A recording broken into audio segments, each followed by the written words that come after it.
Hello, YouTube. Magnitude Gaming here with our fourth episode on the history of competitive play, the Shonen Jump Championship Series. Shonen Jump Orlando is the focus of today's episode. It took place on February 27th, 2005, and was the last event under the October 2004 ban list.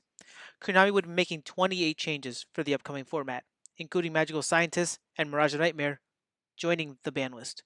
But I'll cover that in another episode. Remember, this was a time when the OCG and the TCG shared the same ban list, but the OCGs would go into effect on March 1st, 2005. The TCG ban list would be effective as of April 1st, 2005, so any changes wouldn't affect this event. 367 duelists came out for this event, which was the last to be played before the release of Flaming Eternity. Chaos was still the best deck of the format. In fact, you could go to the top tables and see matches between Chaos variants throughout pretty much the entire tournament. When the dust settled, only 8 duelists remained in the tournament. Terasek Puntabat from Team Odyssey, Florida natives Andrew Fidela, Matt Zabatadik, and John Jansen from Team Nexus, James Warrant, James Coleman, Steve Shockley, and Daniel Savage. 7 of the 8 duelists played a Chaos variant. The only difference was card choices. Some duelists opted to play Magical Scientists, and some not. Some duelists decided to play 3 DD Warrior Ladies, and some opted to play 2. Some had their own tech choices. James Warrant was taking a blowback dragon in his main deck. Daniel Savage was taking 2 copies of Widespread Ruins. James Coleman was the only duelist not to play Chaos, and opted to instead play an Earth deck. He was main decking 3 Berserk Gorilla, 3 Gigantes, and side decked Gaia Power and Swarm of Locusts. Kevin Hoare from Comic Odyssey was able to win the Cyber and the side events for his team. However, Terasek Punzabat lost in top 8, so this ensured that the team would not win the main event. The final saw 2 Florida natives, Andrew Fidela and John Jansen, having to play each other in the finals.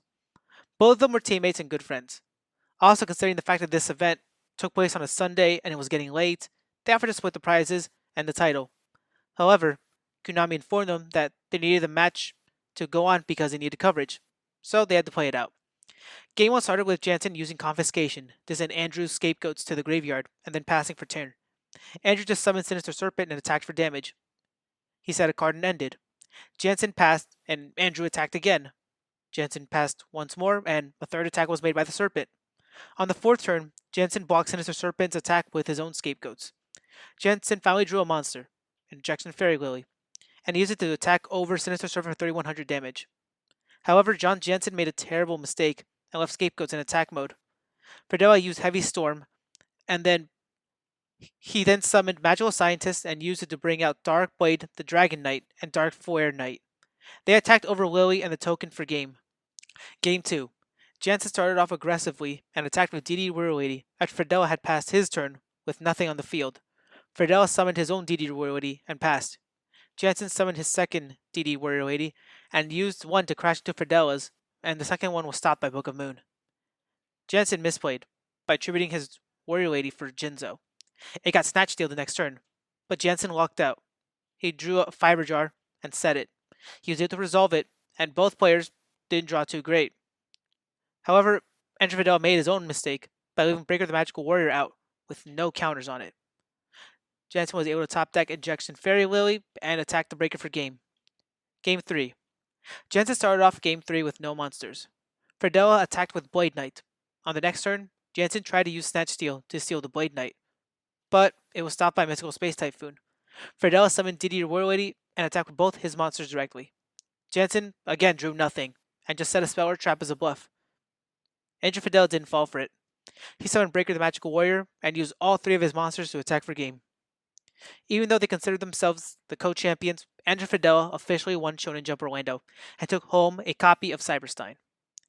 The format ended with Chaos sweeping all the Shonen Jump titles. April 2005 would mark the beginning of what they would call the Go Control format, so stay tuned for that. Well guys, that wraps up the 4th episode. Sorry for the delays on the episode, but I promise to be more consistent with the uploads. Be sure to like and subscribe to the video. Thanks for watching, and that's the T from Magnitude.